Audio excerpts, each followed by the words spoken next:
Hi friends, Poonam சாரீக்கு ஒரே மாதிரி தான் ப்ளவுஸ் தைக்கணுமா என்ன? கொஞ்சம் டிஃப்ரெண்ட்டாக லைட்டாக ஒரு பேட்ச் ஒர்க் கொடுக்கலாமா? அதுக்கு சாரீலேருந்து ஒரு 4 இன்ச் அளவுக்கு கிளாத் எடுத்துக்கோங்க. 1 இன்ச் பைப்பிங்காகவும் 1.5 இன்ச்சு கொஞ்சம் மடக்கி கொஞ்சம் அதிகமாக வைக்கிறதுக்காகவும் எடுத்திருக்கேன். நான் இன்னொரு கைக்கு வச்சுட்டேன், இவ்வளோ தான் இருந்தது, அட்ஜஸ்ட் பண்ணி நம்ம வைக்க போகிறோம். இப்போது கை பீஸை நம்ம லைனிங் கொடுத்து திருப்பி ஃபுல்லாக ஃபினிஷ் பண்ணி எடுத்துட்டோம்.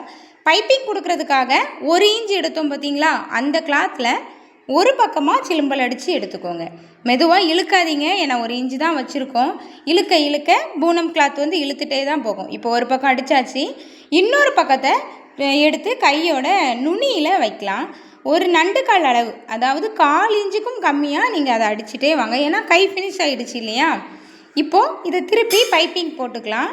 பைப்பிங் போடும்போதும் இழுக்காதீங்க, திருவி வரும். இப்போ நீட்டாக பைப்பிங் ஃபினிஷ் ஆகிடுச்சு. இனி இன்மை இருக்கிற 1.5 இன்ச் கிளாத்தை எடுத்துக்கோங்க.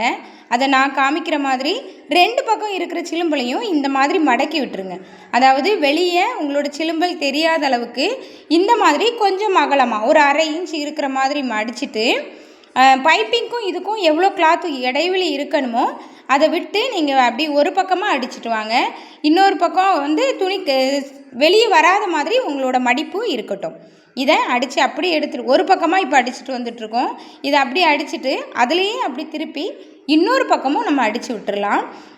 இழுக்காதீங்க, இழுத்தீங்கன்னா ஒரு மாதிரி திருவி வரும். இப்போ இதை அடித்து முடிச்சுக்கலாம். முடித்து எடுத்திங்கன்னா உங்களுக்கு தெரியும், ரொம்ப நீட்டாக சிம்பிளாக ஈஸியாக இந்த பேட்ச் ஒர்க்கை நம்மளால் பண்ணிட முடியும். நீங்கள் இந்த மாதிரி அடிச்சுட்டு வரும்போது உங்களுடைய ஒரு பக்கம் சிலும்பல் வெளியே வந்ததுன்னா அதை மட்டும் இந்த மாதிரி மடித்து அப்படி வச்சு ஸ்டிச் பண்ணுங்கள். சரியாக உள்ளே போய் உட்காந்துக்கும், வெளியே திரும்பாது. வெளியே இருக்கிற நூலை நீங்கள் கொஞ்சம் எடுத்து விட்டுட்டு அதை உள்ளே மடக்கி விட்டுருங்க. இப்போ பார்த்தீங்கன்னா உங்களுக்கு தெரியும், இந்த மாதிரி மடக்கி உள்ளே விட்டுட்டு இந்த மாதிரி அடிக்க ஆரம்பிங்க. சூப்பராக ஃபினிஷ் ஆகிருக்கு. பிடிச்சிருந்தா லைக் பண்ணுங்கள். தேங்க்ஸ் ஃபார் வாட்சிங்.